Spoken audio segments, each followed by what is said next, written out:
नाज़रीन, ये फुटेज आपने देखी किस तरह से उन्होंने बिहेव किया है। वहाँ पर ना सिर्फ हमारी टीम मेंबर्स बल्कि वहाँ पर जो उनके स्टाफ मेंबर्स थे, किस तरह से वो परेशान हो गए जब ये चीखने लगी, ऊंचा ऊंचा चीख रही थी कि अरेस्ट करें इन्हें, लॉक करें इन्हें, कमरे में बंद कर दिया जाए, इन्हें बाहर जाने की इजाज़त नहीं दी जाए। और यही नहीं बल्कि कैमरा उठा के फेंकने भी वाली थी वो। मती साहब हमारे साथ प्रोग्राम में मौजूद हैं, उनसे ही जान लेते हैं क्योंकि सब कुछ उन्हीं के साथ ये वाक़या पेश आया। मती साहब, मैं तो जितना कह सकती थी मैंने कहा, आप प्लीज आप ही कंटिन्यू कीजिए कि ये कशमाला तारिक साहिबा ने क्या किया और वो क्या चाहती थी कि आप उसमें क्या ऐड ना करें प्रोग्राम में।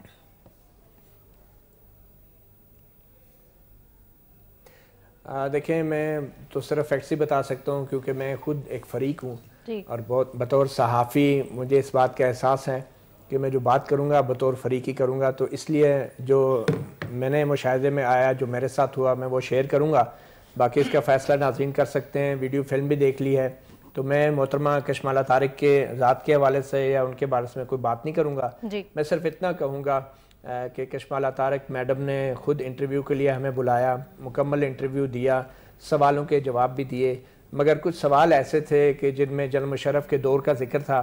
उनसे गलती शायद ये हो गई जो मेरे ख्याल में, जिस पे उनको बाद में ख्याल आया कि नहीं होनी चाहिए थी, कि उन्होंने जनरल मुशर्रफ के दौर में ख़वातीन के हकूक़ के हवाले से एक लंबी चौड़ी तारीफ़ें भी की, जो हमने उनको बिल्कुल रोका नहीं, टोका नहीं, क्योंकि वो उनकी राय थी।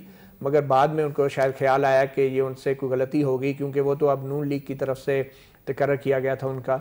फिर आसमा जहांगीर के बारे में जब मैंने उनसे सवाल किया तो उसके ऊपर भी उन्होंने काफ़ी हिचकिचाहट का मुजाहरा किया उनके बारे में कोई बात करने से, और कहा कि मैंने उनके साथ कभी काम नहीं किया।